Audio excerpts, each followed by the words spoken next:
So my question is really, how life will be in Earth 20, 30, 50 years from now? Our education, our transport. How do you see it?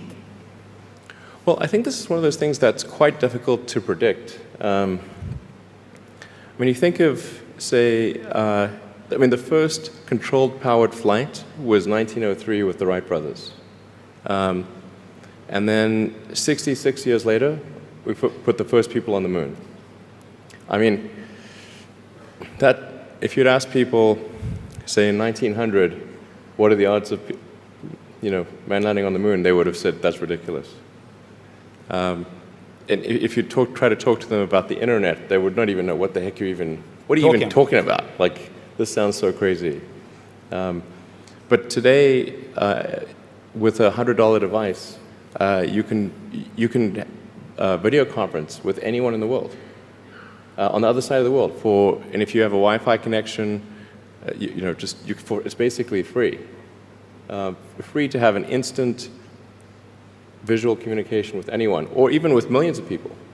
With social media, you can communicate to millions of people simultaneously. You can Google something and ask any question. It's like an oracle of wisdom that you can ask almost any question and get an instant response. It would have been incredibly difficult to predict these things in the past, even the relatively recent past. So I think the one thing that we can be quite certain of is that any predictions we make today for what the future will be like in 50 years will be wrong.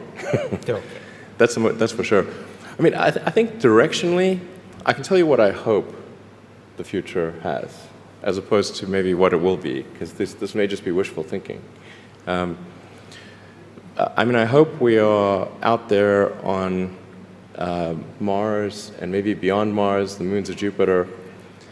I hope we're traveling frequently throughout the solar system, perhaps preparing for missions to nearby star systems.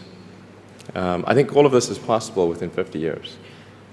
And I think that would be very exciting to do that. And I think we'll see autonomy and artificial intelligence advance tremendously. I think that's actually quite near term.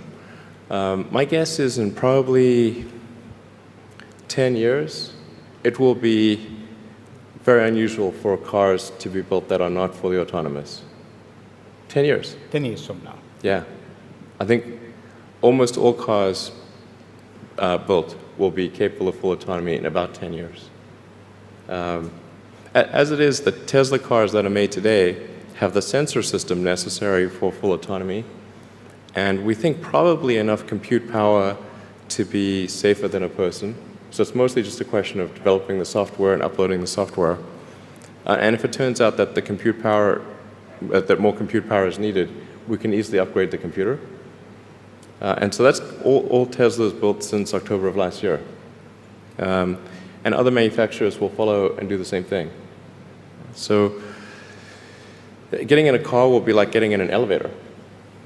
You just tell it where you want to go, and it takes you there with extreme levels of safety. And that'll be normal. It'll just be normal. Like for elevators, there used to be elevator operators. You get in, there'd be a guy moving a lever.